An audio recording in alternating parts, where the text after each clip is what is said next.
Hello everyone, good morning সবাইকে। ব্লগটা start করছি সকাল 10:30 থেকে। আর এই যে ভিতরে ঢুকে পড়েছে, এই যে বেরিয়ে আসছে, মানে স্কুল থেকে এসে ড্রেস খোলারও সময় হয়নি। এই যে ভিতরে ঢুকে এখন ওই রিমোট কন্ট্রোল গাড়ি এখন চলছে। ওই যে বেরিয়ে এসো।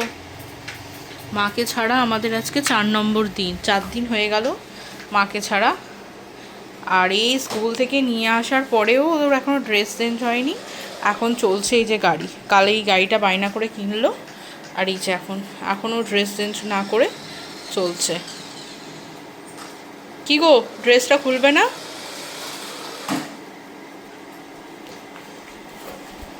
চললো এখন গাড়ি নিয়ে।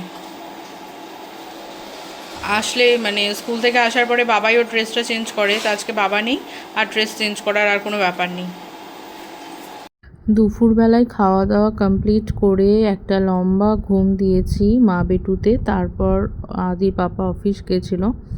অফিস থেকে আসার পর সন্ধেবেলায় আমি আদির পাপা একটুখানি বেরিয়ে পড়েছিলাম, কিছু কেনাকাটা করার ছিল। আর এই যে আদি এতগুলো জুতো কিনে ধরেছে আর কি, সবার জন্য একটা করে নেবে আর কি জুতোগুলো।